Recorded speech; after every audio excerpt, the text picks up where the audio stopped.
Hola, mi nombre es Samuel Eduardo Trujillo Henao, soy docente de anatomía de la Universidad Tecnológica de Pereira. Hoy vamos a revisar algunos aspectos relacionados con la anatomía del sistema límbico o del lóbulo límbico. Ahora vamos a ver un poco las diferencias. El nombre de límbico es tardado porque es en un límite o está en el borde. Los fisiólogos dicen que es entre lo consciente y lo inconsciente. Otros anatómicamente dirán que es entre la parte cortical y la parte del cerebro medio. El punto es que su nombre viene derivado del limbo, que es el sitio en la obra de Dante Alighieri, donde están las personas no bautizadas que no tienen derecho a ver a Dios, entonces quedan en una situación ahí como de indecisión, de borderline, y eso es lo que pasa en nuestro sistema, que hay unas funciones cerebrales que estarían muy relacionadas con la corteza, con las ideas, y otras con el cerebro reptilo-basal, donde van a estar las regulaciones autónomas, endocrinas, mucho más orgánicas. ¿Sí? Entonces, vamos a mirar algunos aspectos, como es el componentes de este sistema, que es el rinencéfalo, todo lo relacionado con el olfato, desde las raicillas del nervio olfatorio hasta la corteza olfatoria primaria o zona de la corteza entorrinal en el lóbulo temporal, el lóbulo límbico, que es muy anatómico, que va a estar constituido por el giro subcalloso y el giro del cíngulo, y que se va a ir hasta el lóbulo temporal en el giro parahipocampal, y el uncus, que sería la parte más anterior y medial de esta estructura, se puede reconocer en la estructura externa del cerebro. En cambio, ya el sistema como tal, sistema límbico, entonces ya hace referencia a las conexiones, aferencias y eferencias que tienen estas áreas con diferentes núcleos de la base, con la amígdala, con el hipotálamo, el tálamo, la formación reticular del tallo. En el diencéfalo, entonces, además de hipotálamo y tálamo, va a estar el epitálamo y los núcleos septales en la parte anterior, áreas corticales frontales, temporales, corteza olfatoria que los mencionaba ahorita con lo de rinencéfalo, y las partes ventrales del núcleo estriado. Entonces, esta mucosa olfatoria va a tener ahí dos fibras eh, según este esquema de Netter van a pasar la lámina cribosa del etmoides, forman el bulbo que va a constituir el tracto o nervio olfatorio, como se puedan definir, y de ahí entonces estas fibras se van a dividir en la estría medial y la lateral. La estría medial va a pasar la comisura blanca anterior y se va a comunicar con el bulbo contralateral, y la parte lateral se va a ir entonces al área de la corteza entorrinal, que va a estar ubicada en la parte anterior de la cara inferior del lóbulo temporal. En este lugar, entonces, dentro de esta estructura que es el polo anterior del lóbulo temporal, va a estar el núcleo de la amígdala, que tiene más o menos la forma de una almendra, el tamaño de una almendra, y va a estar relacionado con la regulación olfatoria de la conducta, con el miedo, las emociones básicamente, y con la parte regulatoria olfatoria que modifica nuestra conducta. El tubérculo olfatorio entonces tiene que ver ya con las emociones, la parte de la corteza entorrinal con los recuerdos, y la corteza piriforme, que sería esta con el número 4, sería el procesamiento ya de los olores. Es así como esta corteza olfatoria entonces se va a comunicar con el hipocampo, con la amígdala, con la corteza insular y frontal. En este caso eh, conversamos un poquito sobre esa corteza insular que está relacionada con el asco. Entonces, claro, los olores que no son agradables, los sabores que no son agradables, y también las conductas que no nos agradan. La parte frontal de la corteza orbitaria, que tiene que ver con nuestro comportamiento, con eso del talante, pues sí, hay cosas que no nos gustan, actitudes, corrupción, robos, eh, comportamientos no éticos que se van a percibir entonces en esta región muy cortical. Lo del tálamo sí tenemos que aclararlo, el olfato como nervio no va a pasar al tálamo, entonces va a ser la única vía de percepción entero o interocepción que no va a llegar al tálamo, sino que se va a ir directamente por el nervio a la corteza olfatoria, pero de esta y del hipocampo sí puede ya comunicarse con el tálamo en lo que se conoce como el circuito de Papex y todas las conexiones de aferencias y eferencias que tiene el sistema como sistema límbico, ¿sí? Entonces aquí vamos a ver que hay una formación hipocampal que tiene una arquicorteza, una porción rostral del giro y del uncus que tiene una paleocorteza, el uncus, la región rostral o anterior, y una yuxtacorteza que ya es el giro del cíngulo, que es mesocorteza o yuxtacorteza. El sistema límbico como tal, entonces estudiamos la primera parte, la formación hipocampal, que está constituida entonces por el hipocampo, el giro dentado y el subículo, ¿sí? Para entender esta imagen yo me quiero apoyar en este corte del libro de Sobota. Acá tenemos el lóbulo temporal, acá estaría el surco lateral, entramos, acá está la corteza de la ínsula, lo que mencionábamos ahora. Este sería el giro temporal superior, el medio y el inferior, con el surco superior e inferior del temporal. Acá en la parte basal, entonces vamos a tener el giro temporooccipital lateral medial y el parahipocampal, o sea que está al lado del hipocampo. El hipocampo es esta estructura que está enroscada como la colita del caballo de mar, ¿sí? Entonces esa es la comparación con el caballo de mar que nos permite recordar que se denomina hipocampo por este nombre. Y en un aumento aquí de la zona, mirenla acá, entonces también se le llama asta de Amón por la mitología del cuerno del carnero, que es así enroscado. Entonces cuando se le dice asta de Amón o hipocampo es por esos dos nombres o por esos dos datos. Entonces acá ya entramos en detalle. Este sería el giro parahipocampal, que tiene 6 capas en la corteza, 6 capas de núcleo, luego el subículo que disminuye hasta que,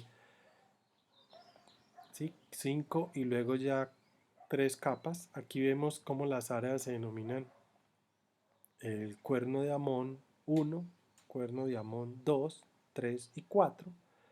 El giro dentado en este color más oscuro, encima entonces va a estar la sustancia blanca de las fibras de los axones, que es el alvéolus que va a terminar formando la fimbria.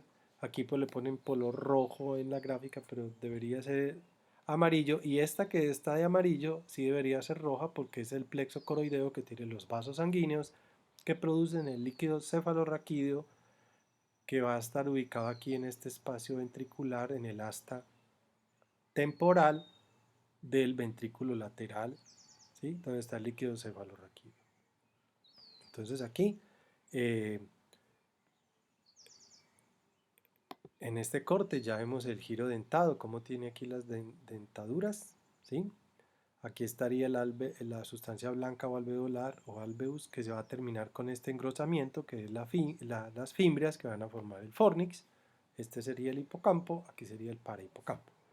Entonces en esta imagen podemos ver la misma estructura. Esta sería la fimbria que va a dar origen al pilar del fornix, que en esta zona va a tener la comisura, por eso el sistema límbico se comunica el derecho con el izquierdo, porque hay una comisura.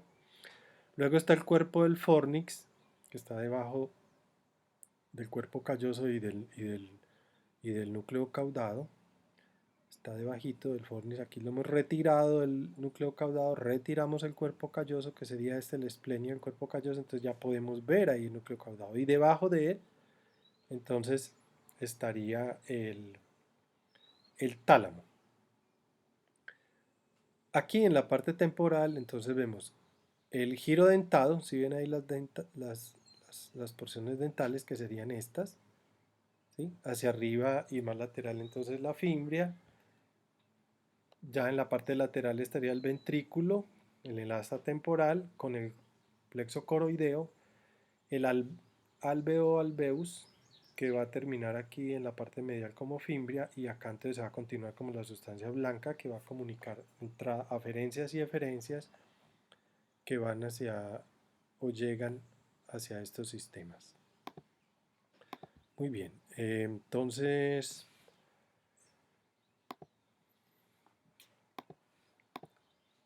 ese sería el hipocampo. La otra estructura es la amígdala, que es la cola del núcleo caudado. Está localizada profundamente en el lóbulo temporal, en la parte anterior, relacionada con el uncus, relacionada con el hipocampo, y que va a tener un núcleo córtico medial, otro núcleo central y otro vaso lateral, y que va a tener conexiones dorsales y ventrales, que las dorsales van por la estría terminal y las ventrales por la banda diagonal.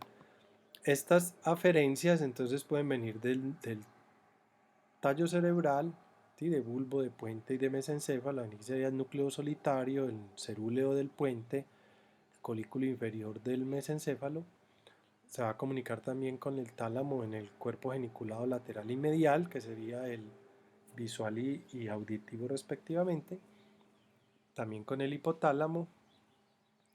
Y la corteza entonces le va a enviar mensajes desde los diferentes lóbulos occipital, temporal, frontal, sobre todo el orbital, la parte somatosensitiva del parietal, la parte auditiva del temporal, y es por eso que, por ejemplo, un sonido nos puede alertar, la amígdala entonces va a estar muy relacionada con la respuesta hacia las agresiones o los temores que nos puede generar una situación, un sonido, una explosión o, o un agresor que vemos que se nos acerca, entonces vamos a responder con la amígdala y estas respuestas o estas eferencias pues van a tener una explicación de acuerdo con la evolución.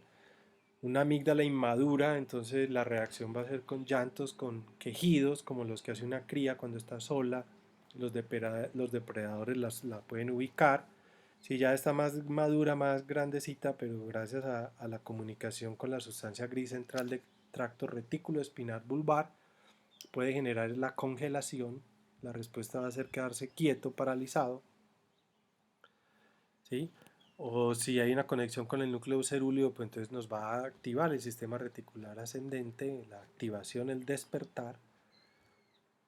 Y si ya está más madura la amígdala, puede hacer una respuesta de ataque o de lucha o de combate con las respuestas de los núcleos noradrenérgicos del bulbo, eh, como puede ser la taquicardia o la bradicardia, o al contrario va a haber una respuesta vagal a alguna emoción, entonces también va a ser una deferencia hacia el bulbo que va a producir es bradicardia o un mareo, un desmayo por ese susto, o en el hipotálamo entonces va a tener que ver con la secreción de las hormonas ACTH, ¿sí? Que van a ir a la corteza suprarrenal, o también por el núcleo parabranquial de los núcleos respiratorios del bulbo de influencias hacia el sistema respiratorio. Entonces es cuando uno se pone o se pone pálido de la pena, del susto o se pone rojo por la pena que le genera y son las manifestaciones a las emociones, manifestaciones corporales a las emociones. Entonces la cara de miedo o la cara de horror o la cara de susto, la palidez del susto o la ira, ¿sí? Entonces todas esas expresiones del cuerpo y de la cara, todas esas lenguaje corporal y facial va a ser relacionado con las emociones que estamos percibiendo y las respuestas que está dando en este caso la amígdala.